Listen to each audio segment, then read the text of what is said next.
ತರುಣಸೆಯಲ್ಲೊಂದು, ತಿಮ್ಸಂದ್ರದಲ್ಲೊಂದು ಶುದ್ಧ ಕುಡಿಯುವ ನೀರಿನ ಘಟಕವನ್ನು ಕೂಡ ಉದ್ಘಾಟನೆ ಮಾಡಿದ್ದೇವೆ.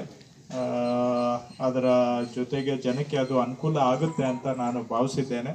ಈ ಒಂದು ಸರಳ ಕಾರ್ಯಕ್ರಮದ ಮುಖಾಂತರ ಭಾಳ ವರ್ಷಗಳಿಂದ ಈ ಹಕ್ಕುಪತ್ರಗಳಿಗಾಗಿ ಕಾಯ್ಕೊಂಡಿದ್ದಂತಹ ಸಂಸಾರಗಳಿಗೆ ಹಕ್ಕುಪತ್ರ ಕೊಡೋದರ ಮುಖಾಂತರ ಅವರು ನೆಮ್ಮದಿಯಾಗಿ ಬದುಕೋದಕ್ಕೆ. ಯಾಕೆಂದರೆ ನಾವು ವಾಸ ಮಾಡೋ ಮನೆಗೇನೆ ಗ್ಯಾರಂಟಿ ಇಲ್ಲ ಅಂತ ಹೇಳಿದರೆ ಮನಸ್ಸಿಗೆ ನೆಮ್ಮದಿ ಇರೋದಿಲ್ಲ, ಯಾವಾಗೂ ಟೆನ್ಷನಲ್ಲಿ ಬದುಕಬೇಕಾಗ್ತದೆ.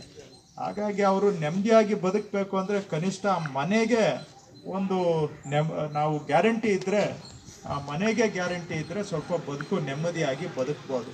ಇಲ್ಲ ಟೆನ್ಷನಲ್ಲಿ ಬದುಕಬೇಕು, ಮನೆಗೆ ಗ್ಯಾರಂಟಿ ಇಲ್ಲ ಅಂತಂದರೆ ಬದುಕು ಹೆಂಗಿರ್ತದೆ?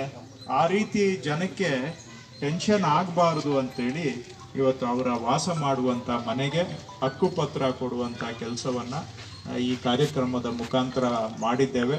ಇದರ ಹಿಂದೆ ನಮ್ಮ ಊರಿನ ಮುಖಂಡರು ಕೂಡ ಭಾಳ ಇದನ್ನು ಬೆನ್ನತ್ತಿ ಮತ್ತು ಅಧಿಕಾರಿಗಳು ಕೂಡ ಸಹಕಾರ ಕೊಟ್ಟು ಈ ಒಂದು ಕಾರ್ಯಕ್ರಮ ಆಗಿದೆ.